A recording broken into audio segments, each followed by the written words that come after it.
If you're looking for another great place to explore the outdoors, Sinnemahoning State Park is a great place to start. It's located just north of Sinnemahoning in Cameron and Potter counties. There are many of the usual outdoor activities like hiking, hunting, and even fishing. The beautiful visitor center, however, is really what makes this park stand out. It gives you the history of the park, what kind of wildlife and vegetation you'll see there. So, of course, we visited to give you a sneak peek. This park was established in the 1950s as part of a lot of flood control acts that were happening in the 40s, 50s, and 60s. The George B. Stevenson Reservoir was put into place by Representative George B. Stevenson. The park is a very linear park, is what we call it, based off of an elevation level. The elevation of the top of our dam is 1,056 feet above sea level. So in the event, which is unlikely ever to happen, the water be at the very top of the dam, the land upstream was taken by DCNR and Sinnemahoning State Park. Our property is the only property that is being flooded.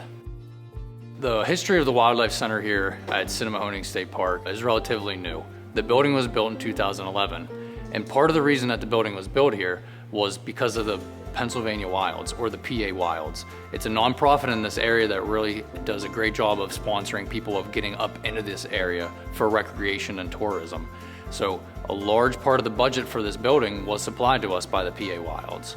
From 1956 up until 2011, there was a very small park office down near the lake, along with many other things such as the wildlife and the scenery and the trout fishing and all the other recreational opportunities that we have.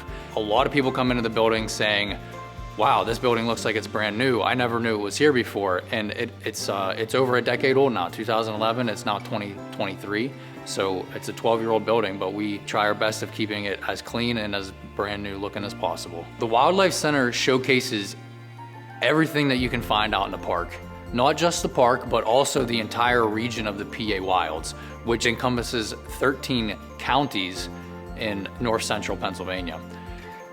All of the wildlife that you see here on display, all of the plants, all of the animals, all of the lumber history, and all of the exhibits are examples of what can be found in the PA Wilds. So we have a lot of interactive exhibits. So you can click on some of the exhibits and explore the history of the area, or you can click on some of the exhibits and explore the wildlife that is in the area.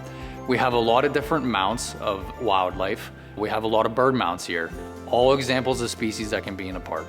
The visitor center here is accessible to all. We have a lot of exploration drawers, so there's a lot of drawers that you can open up and discover new things. We have a classroom that is open for reservations, and people can have receptions or dinners or meetings over there if they choose. Oftentimes, our environmental education team at the park here brings in school groups for field trips, and we like to bring kids in. As I mentioned before, this is an accessible building to all, so we like to be able to reach all Pennsylvanians, and not even just Pennsylvanians, just all tourists to the area. Some of my favorite things to do at the park are definitely to fish and bike. I am an avid biker. I love biking through the park. I do it 4 or 5 times a week. The Lowlands Trail is a rails to trail bike trail that stretches through the park.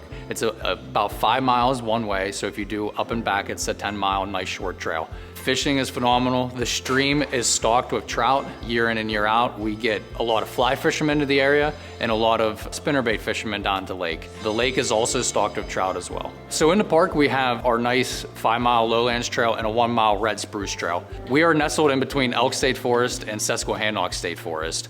There are hundreds and hundreds of miles of hiking trails in these areas. A lot of them are well maintained, and some of them you can really find some great overlooks and observe different things. The Pennsylvania Wilds is a landmass in north central Pennsylvania encompassing over 2 million acres. We are right in the center of that. So this building was put here as being the heart of the Pennsylvania Wilds, or the heartbeat, or the pulse, or the center of it. One of the reasons why the Pennsylvania Wilds help fund it is to act as the center of the entire region. So people can use this facility as like a base camp, and they can go out and they can see all the different places within the Pennsylvania Wilds. The park itself offers a lot of different services. It's great for wildlife viewing. We have a campground where people can stay overnight.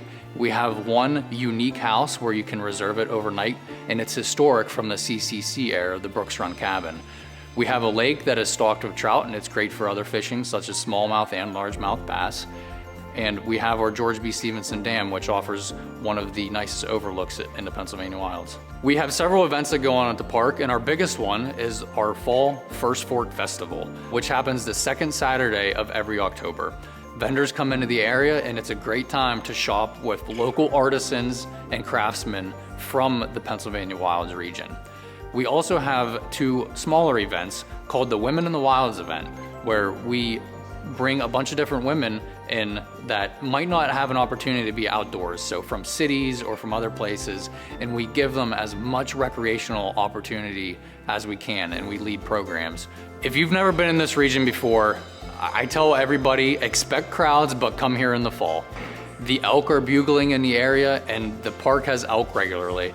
And then at the same time, the leaves are changing color, and you can get those nice oranges, yellows, and browns from the different leaves that are on the mountainsides. So I encourage people to come here in the fall. There's a lot of opportunities to stay overnight, whether it be camping or staying in an Airbnb or a cabin. Lots of opportunities to stay for an entire weekend. Looks interesting and enticing, right?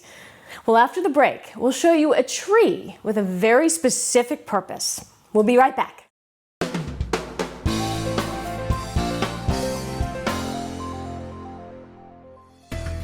During our time in the park, Justin, the park manager, took our crew over to the arch tree. Now, this tree is believed to be a relic from when the Native Americans were in this area of Pennsylvania.